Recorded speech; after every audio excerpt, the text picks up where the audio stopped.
longer.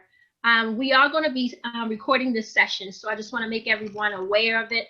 And first of all, say thank you for joining this session this afternoon, and also for your patience with the conference and the technology we've actually been dealing with the last couple of hours or so. But we'll make it through, and we'll make sure that in this session that we offer you some tools that you can use to get you prepared for the upcoming election. So I want to introduce myself. My name is Campbell, and I am the Secretary Treasurer for AFT-Maryland. I am a Baltimore City school teacher with experience as a mentor, praxis tutor, ed associate, former member of the JGP, former board member, and a very active union person I've been for many years. But I'm here today because I am along with my co-host Todd Reynolds, the political director of AFT-Maryland. We want to present some information to you today to inform you of the changes, thanks to COVID-19, that Marylanders will actually experience as it relates to voting. We're also going to show you the tools that are created, that we've put together to help you plan your vote, as well as let you know how you can be more active in the union's Get Out the Vote efforts. Another note before we begin, if you have any questions, feel free to jot your questions in the chat. And as we move along, we will periodically have a pause here or there to actually respond to some of your questions. Okay? So the big question has been, how has COVID-19 changed the way Maryland votes? Because of COVID-19, which has made gathering indoors and in some cases outdoors a safety hazard, Maryland has had to change the ways by which people will vote this election year. This is mostly due to safety requirements for people working as election judges, and many folks have opted out this year because of concerns around safety. There are also issues with the polling locations that have been susceptible to the devastating effects of the virus spread as well. So for example, we had senior centers that had polling places assigned there, and there were concerns around where people or how close people would be in proximity to one another for long periods of time, just waiting in line to have the opportunity to vote. So just in Baltimore City alone, you can see what the changes from the previous year has been. So for example, on election day, there were 202 polling locations, with each resident assigned to a polling place. Then there was early voting, 7 early voting locations that were open for 7 days up to election day. There was also vote by mail, where voters who wanted this option had to make a request for an absentee ballot. On the contrary, and up to what we're going through now, the changes in Baltimore City alone for this upcoming presidential election. For election day, they are merging and closing some of the polling locations. There are now 24 polling locations on election day, but anyone in Baltimore can go to any of the 24. There's early voting, but there are now 8 locations, 5 brand new polling locations different than 2018. So it's going to be very important that folks actually begin to do some research and actually figure out what they need to do and where they can go in order to cast their votes if they're looking to go in person. This year's vote by mail, the state mailed everyone a ballot application. Voters must complete it and return it by October 20th to get the mail-in ballot. The city established 32 secure ballot drop boxes, along with mailboxes, where these can be dropped off. Ballots must be postponed no later than November 3rd to be counted. So again, this is information we have to get into our communities. Okay, so you see we have major problems and a lot of work that needs to get done to inform our members, our family members, and our community on what's happening with the changes. as a result of the predicted changes, or at least having our members prepared for any challenges that may come up, AFT Maryland has created a political hub, okay?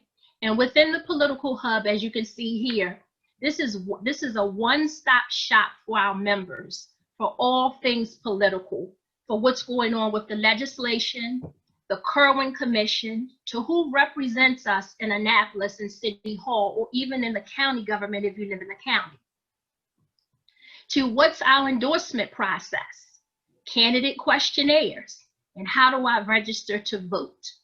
All of this is actually included in the AFT Maryland Political Hub. Right now, it's the first thing that's up on our webpage as the election season draws close. But this is also a 365-day of the year app, or a website that actually folks can have access to all year long, okay? So you'll see at the top there is a link for this political hub that you can access it to get any information that you need. So the question here is, what types of things can be found on this hub? So for example, there are the legislative priorities that the State Federation, or AFT Maryland, has actually listed, or actually have come up with for our locals. You will see here our work and our efforts that we've done in Annapolis. We've also done legislative wrap-ups, an end of the year session that tells you the work, what legislation passed, which legislation died, what legislation actually did not make it. You'll also see here AFT Maryland COPE, as well as Kerwin recommendations, okay? One of the things you will also find here is a voter registration link, okay? And if we click that, okay, if you click on that voter registration link, it brings you directly to the Board of Elections website. And within the website, you'll see the blue links at the top. You have an ability to look up your voter registration or your voter information, to check your address, to check to make sure that you're still listed to vote. The other piece is that you can actually request a ballot here. There's also a link for anyone who needed to register to vote. And as you know, the deadline to register to vote was actually on the 13th. So that has passed. Okay. So let's go back to our political web hub.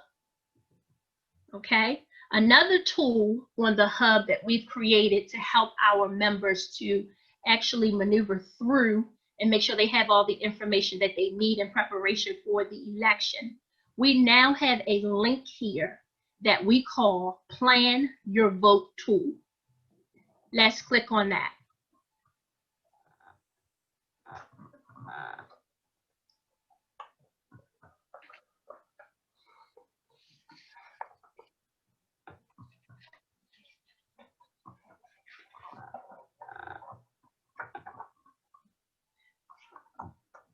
Todd?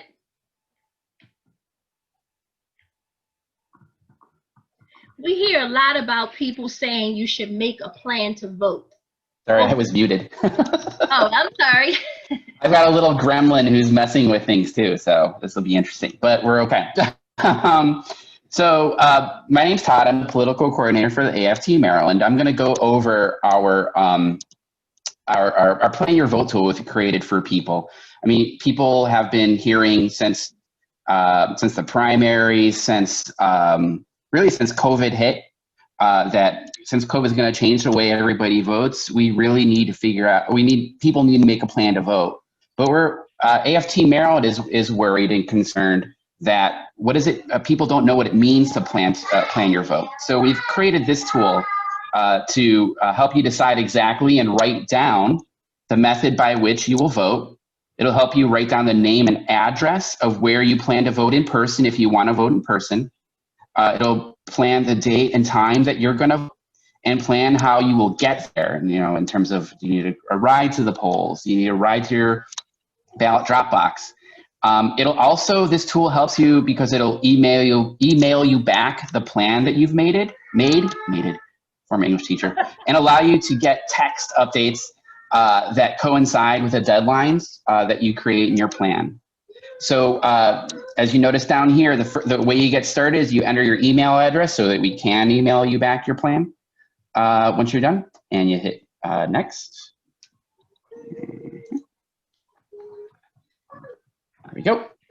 And before you actually build your plan, there are a couple things you need to do. You need to make sure that you have registered to vote. As Kenny pointed out, the deadline to register was October 13th. That was Monday. There is a little asterisk behind that too, and I'll get to that in a second.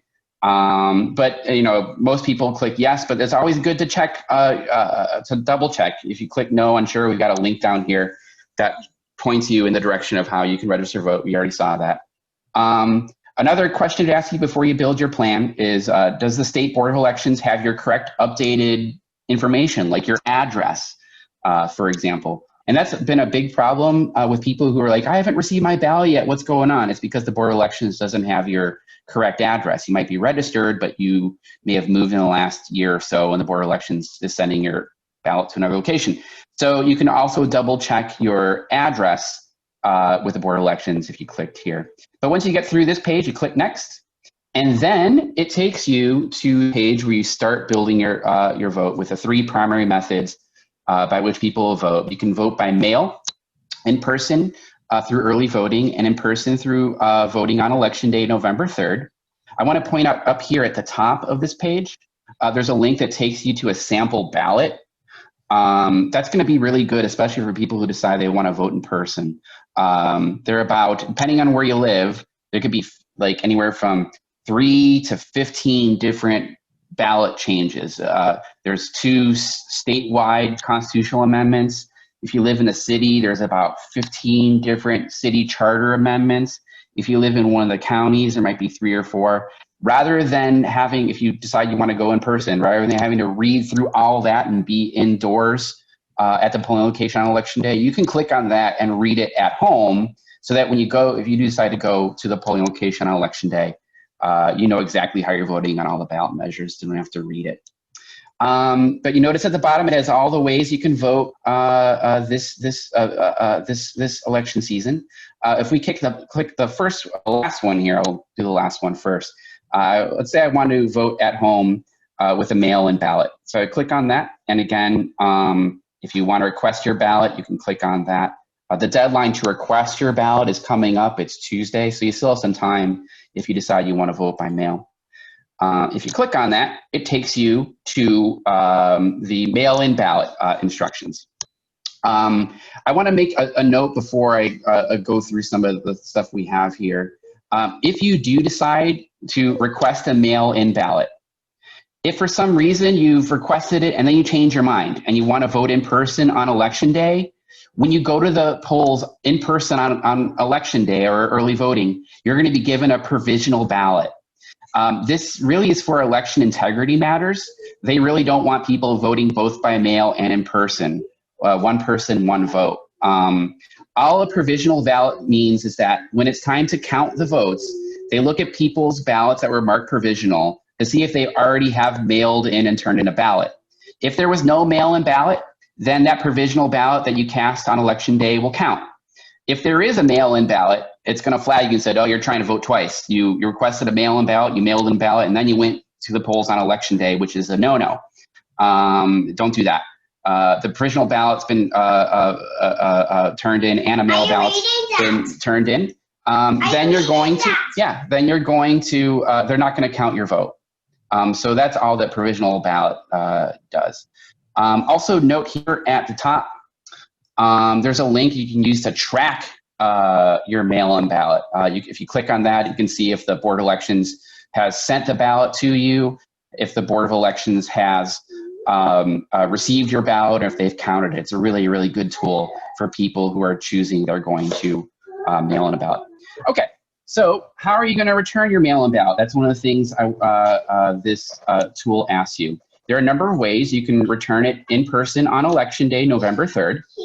And then if you want a list of all the locations, you can be right there. If you wanted to do it at early voting center, you can do it any one of those dates. If you wanted to drop it off, the state has official ballot drop boxes. You can do that. Or it also had an option for you to drop it in the post office mailbox. I'd ask you what date you plan to turn in your mail-in ballot. Let's say I'm going to turn in Thursday. I think it's the 29th. And then it's going to ask you, how do you plan on getting there? How do you plan on going to the ballot drop box? And I clicked on here, personal car. There's a number of options: public transit, ride share, walk, bike, or there's an option there if people need a ride to the polls, we can help them get there as well. Okay, you click on next, and then you'll notice that if you want us to text you a reminder about the plan you've made, like I said, I was gonna go to the polls or go to drop this off on the 29th, the 28th comes around, we'll text you to remind you, like, hey, you said you're gonna drop this off at this location on the 28th, 29th, are you still planning on doing that? So if you want us to send you a text reminder that coincides with these dates, you would enter your name and phone number, and we'll give you a text to remind you. You click submit, and then once you hit submit, your plan is going to be emailed to you to the address you gave to us at the very beginning. What if someone wanted to vote in person, that second option, in person and an early voting site during early voting from the 26th to November 2nd? Well, then you've got a different plan that we're putting together for you. You'll notice that, excuse me, get started. You notice that a lot of, and Kenny pointed this out, a lot of the early polling centers that were usually available pre-COVID are going to be closed or changed. So it asks you, do you know where you're going to go? And if you don't, I have a link there that includes all of the early polling locations that are in your vicinity. And it asks you to write down your early voting location. So I clicked on this. I'm like, oh, Southeast Anchor Branch Library is pretty close to me. So I'm going to choose to go there for early voting. So it asked me to write down South, the name and the address of the location where I plan to do early voting. It asks you what day you're going to do it. Historically, the first 2 and the last 2 days of early voting are the busiest. So I don't want to go when it's really busy. I'm going to choose a day in the middle of Thursday. And then it asks you what time. They're open between 7 a.m. and 8 p.m. Usually early morning and late evening are busiest, so I'll choose something in the middle of the day if I can. And then again, it asks me how I'm going to get there, all the options that we had from before.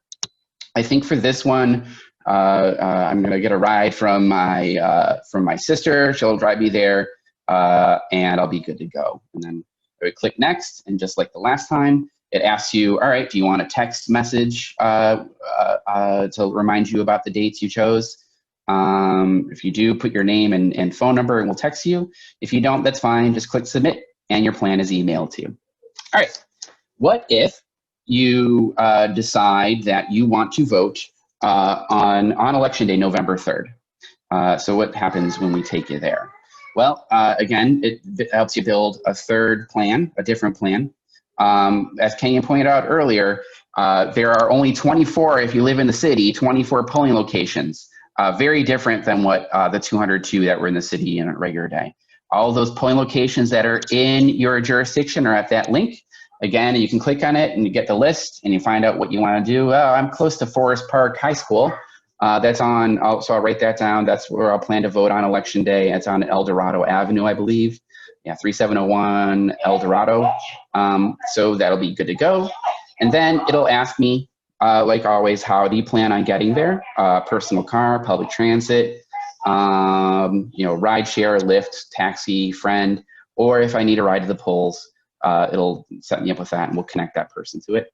And then polls are usually busiest when they first open and when they're about ready to close. So if you want to avoid the crowds, I would choose a day in the middle and click that and go next.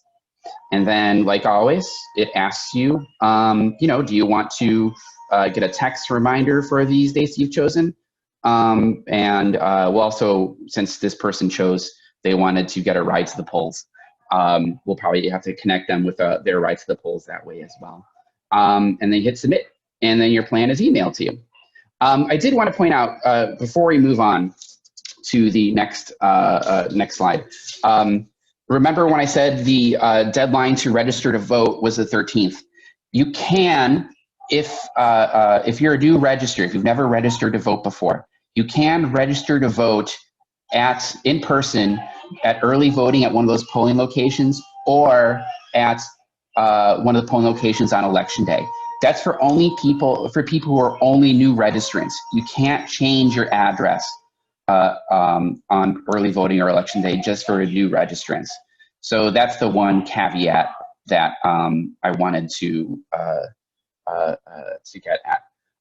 That's the Plan Your Vote tool for folks. I wanted to pause for a second to see if anyone had any questions in the chat. Matthew, I can't see the chat, so I don't know if anyone has asked anything that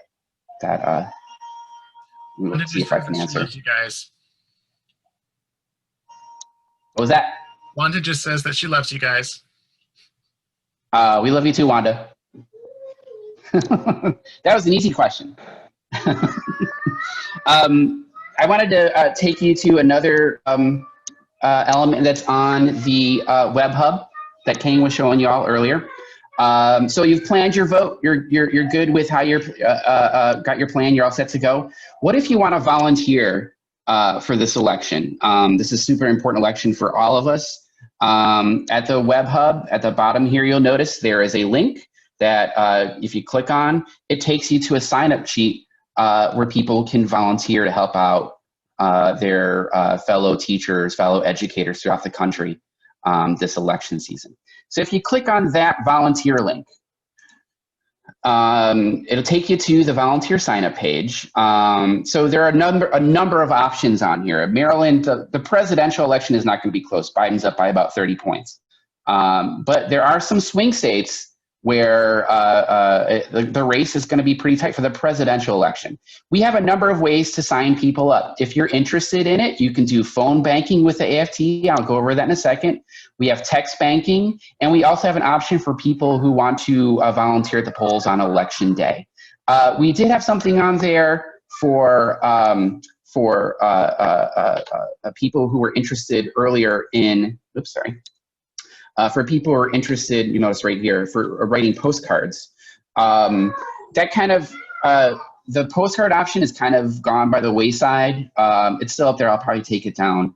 We have been writing to AFT members in Pennsylvania and other locations. We've kind of exhausted that option. We've written everybody who the AFT says we should write to. So we're now just concentrating on phone banking, text banking, and working on the polls on election day. We have something for if you're interested in like helping us deliver some lunches to poll workers on election day, that's an option. That's something to do. It asks you what union you're a member of. You'll all be BTU members. AFT-Maryland includes BTU, but also some other locals throughout Maryland. Every volunteer gets a AFT for Biden and Harris t-shirt. So let me know the size that you want and I'll get it to you. And then your name, an email address, you need a phone number to get in contact with you. And then you'll enter that, and then you'll go down to the bottom and click submit. And once you click submit, in a day or two, you'll probably get an email from me saying, hey, thanks for volunteering. Here's what we got you. Here's the opportunities. We got a phone bank coming up tomorrow. Also, what's the best way for me to get you your t-shirt, that sort of thing. Let's go over some of the options that we have with volunteering through phone banking. So phone banking, we phone bank into swing states every Tuesday, Wednesday, and Thursday evening. So we just finished ours for the week last night. It starts out with a 20-minute Zoom chat, kind of like what we're doing right now, where the lead takes people through the phone banking app. There's a phone banking app we do. We do this all at home. That's another way, all remotely. Another way that COVID has changed GOTV. In usual elections, we would have people come into like the AFT office and have people set up right there. This time we have to do it all remotely from home. We'll note that there are, kind of what we're doing right now, there's a Zoom chat. Starts out by talking about who we're calling and why. We go over the scripts and how to record responses. And then then we tell people, start phone banking. They log into the system. They start talking to people, going through the script. And then at the end of the shift, which is usually about an hour or two later, we all get back on the Zoom chat and just talked with each other about how it went. So like I said, every Tuesday, Wednesday, and Thursday evening, we do this. On Tuesday evenings right now, we're partnering with a Maryland AFL-CIO, and we're calling into North Carolina. We only call other union members and their families for Biden-Harris. In North Carolina, we're also trying to flip a Republican Senate race to go Democratic. Cunningham is running against Tom Tillis. And make sure that the union members at least have a plan to vote in North Carolina. When I say we're only reaching out to union members, we reach out to people like Postal Workers Union, Steel Workers, UAW. So when we do those every Tuesday and Thursday, if that seems like it's something you want to do, that's an option. Every Wednesday and Thursday from 5:15 until 7 p.m., that's when we're doing an AFT only phone bank. And this is where AFT members from across the country, from California, from Texas, from Seattle, from Wisconsin, we all get together on the chat, and we're only calling at those days, those evenings, we're only calling other AFT members. So you're calling teachers in Florida. We're calling AFT school health nurses in Pennsylvania. We're calling PSRPs at the Detroit Teachers Union.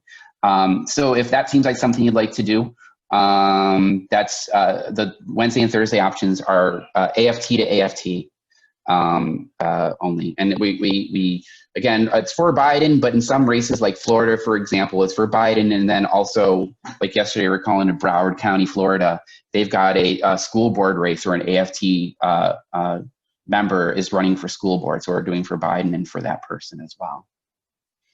We also have text banking. That's an option for folks if people don't want to do phone banking. Text banking, we use this app called Hustle. It's a text banking option for, only to other AFT members to remind them about the plans they created with that Plan Your Vote tool and make sure they follow through on their plan to vote and answer any questions on here. I took a screenshot of something I did a couple weeks ago for one of our Union City unit, Baltimore. This person, she's like, I'm already good. You can mark me as already voted. I voted at this location 3 days ago. Great, perfect. That's really easy to do. No personal information is shared. Like you'll notice with this app, this person doesn't know what my number is, and I don't know what this person's number is. It's all taken care of by the app. This has been really useful for AFT members this cycle because a lot of people said, hey, I requested a mail-in ballot, but it hasn't come yet. Should I be worried? And then I can take them through like, well, here's how you can track your vote by mail ballot and see where it is. So it's been helpful on that. And then another option, which I wanted to show people, talk to people about, is working on election day or early voting as a poll volunteer. It's different than being an election judge with this coalition called Election Protection. So I'll point out that this has kind of been a somewhat recent phenomenon, although it's popped up, gosh, in American history for a very long time. People who just are trying to exercise their right to vote are unfairly turned away for a number of illegitimate reasons. I used to do this in Atlanta in 2008 for Obama, and the Republicans who were really, really worried about Obama winning Georgia sent a bunch of lawyers to Atlanta to try to challenge people from voting. They would say like, oh, your name's John Smith.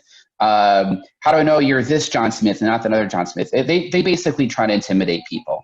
So we volunteer with Election Protection to try to be the eyes on the ground to make sure that everyone who wants to go and cast a vote in person doesn't have that right unfairly taken away from them. So like I said, AFT partners with a number of nonprofits like Common Cause, NAACP, ACLU, to form this coalition called the Election Protection Coalition. We recruit volunteers to just be the eyes on the ground. You don't really do much interacting, especially in COVID times. You don't want to you want to practice safe social distancing practices, but be the eyes on the ground on election day.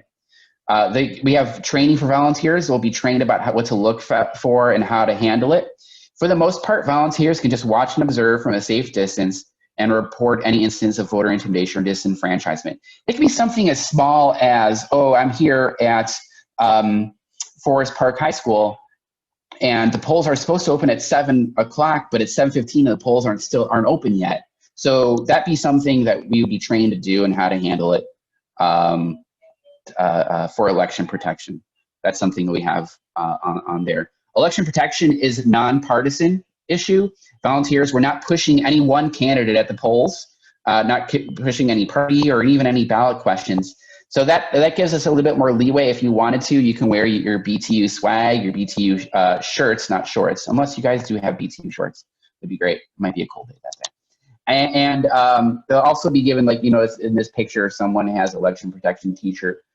You might have election protection buttons or hats for folks. So voters know that you're there to help them, not intimidate them. And it's, again, I put that link on there. It's the same link that we had for how to volunteer. The trainings are actually starting this weekend, but they'll have periodic trainings for people, weekends, evenings, and during the day. So you can go through the hour-long training in a time that's convenient for you. Let me pause here and check again to see, Matthew, do you know if there's any other questions in the chat regarding the volunteer opportunities? There was one FYI. If you're interested in writing letters, Sierra Club is still doing that. And I know I've been doing postcards to voters. So there's a few options out there if you want to write. Right. So yeah, in fact, a couple people have asked me about postcard writing. I'm like, well, I can put you in touch with the postcards to voters people, the Vote Save America folks as well. In terms of AFT communicating to other AFT members, as far as I know, we've exhausted that opportunity. Like, Pennsylvania's like, no, we're good. You guys don't have to keep writing our members. We're okay. Which is, that's a good thing, because people are really excited and want to make sure this election goes well, especially in Pennsylvania, which might be the state that kind of tips everything over. Kenny, do you want to go through the recap? Oh, there's another question in here from Claire, and she's asking, can people with criminal records vote? Yep. Yes, that is something that Maryland allowed beginning, I think, about 8 years ago. If you have a criminal record, you still are eligible to register to vote.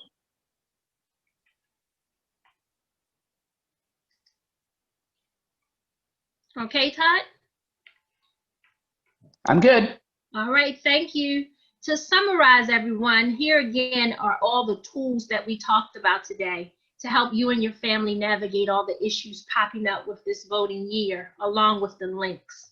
So we've talked about the AFT-Maryland Political Hub for your one-stop shop with all things political.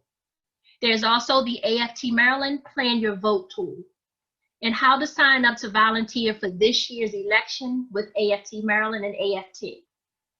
I do want to note that to participate in phone banking or text banking volunteering opportunity, you do have to be a BTU member. So I just want to let everyone know that.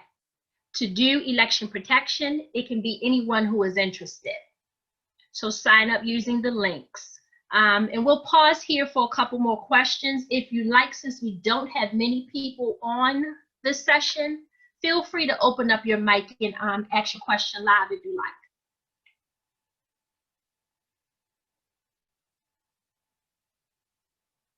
Any questions? I have one. Go ahead. Let me put my camera on. Just hypothetically, something starts to happen and I'm in line to vote. Should I stay there or move out, go leave? What should we do? Just suppose. So I would, depending on what that something is, like, I want people to be safe. Like, if someone, if you feel danger, I would keep yourself safe. One thing that I think is important, Ms. Asbury, and everybody to know, before COVID, if you decided you want to vote in person on election day, you had to show up to the location that you were assigned.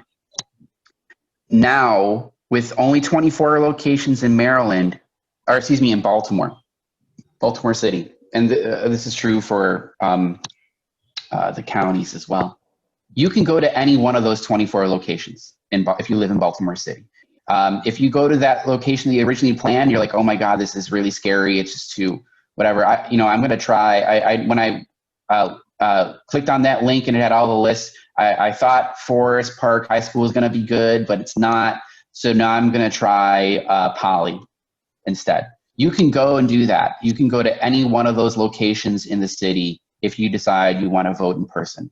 The one caveat I would point out is that if you live in the city, you do have to go to one of the locations in the city. You can't go to the ones in the county, and vice versa. If you live in the county, you can only vote at one of the polling locations in the county. You can't vote in the city, but you can vote at anyone in that county.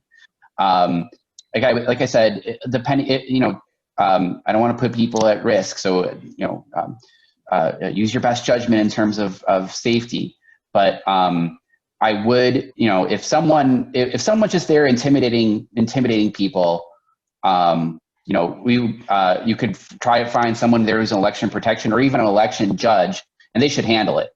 On that sense. Another issue is like, there's supposed to be, if you go to vote in person on election day, a rule of 100 feet. No one can do any electioneering or talk to any people going in to vote about a candidate within 100 feet of the entrance. If you see people violating that, you can let the judges know, and they will come out and rectify the situation. Or you can let one of the election protection people know, they come out and rectify the situation. So it depends on what type of situation is happening at the polls. Like, obviously, it's important that people be safe. Please remember that if you do go to the polls on election day, you need a mask. They will turn people away unless you have your mask with you when you go inside. But I would say it's probably important to stay there if you feel safe enough to do it. Does that answer your question? I've also added in the chat, Ms. Asbury, there is a number. Oops, I didn't even send it. Let me send it to you guys. There's also the number, the 866 Our Vote. So if you have any issues at the poll, you can actually dial that number. They have legal help on the other end, as well as folks that will actually be making their rounds to different polls, especially if issues come up at a particular poll multiple times. They will have folks out there. And that's a part of the election protection and common cause as well. So feel free to pass that along to folks also. Todd, I'm not sure if you mentioned this. The other piece was with the drop box and actually dropping your ballots. We wouldn't advise folks that you live in the city and you drop your ballot in a county box. You will be delaying the process because Baltimore County will need to actually mail it to send it to the Baltimore City Election Board. So we're advising people, if you live in the city, drop your ballots in a box in the city. May I ask a question? Sure. How often do they empty the drop boxes? I've already dropped mine off, and I don't know how long I should wait to check and see if it was received.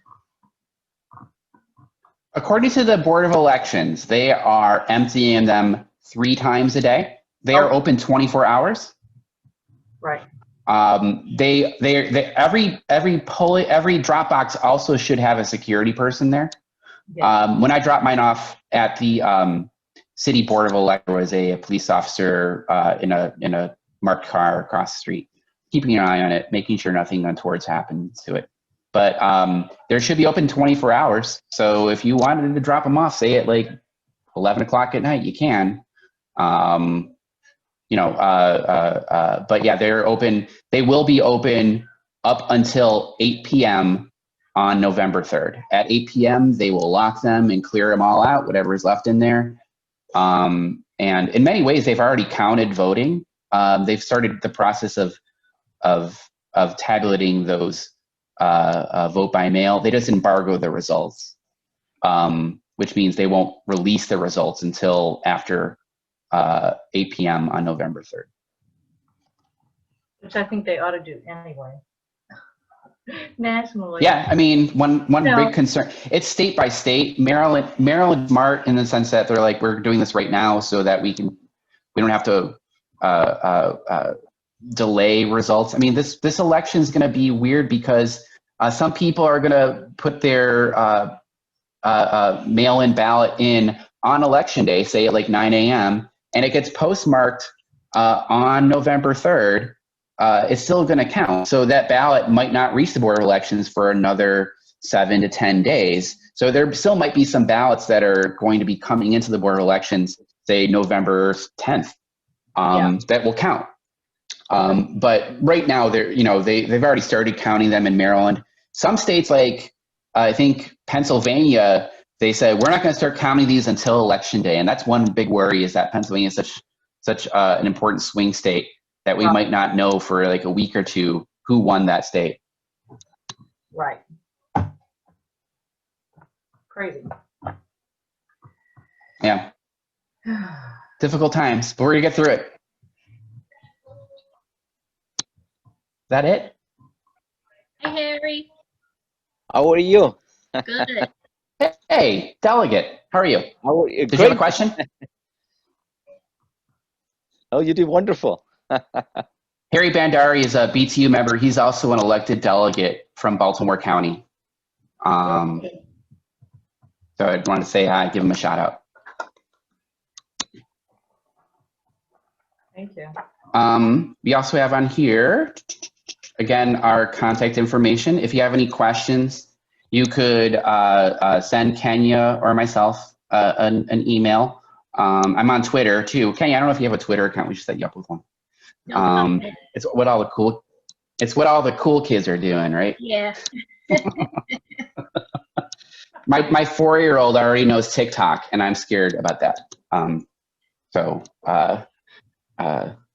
We'll go with that. But give us a call, send us an email.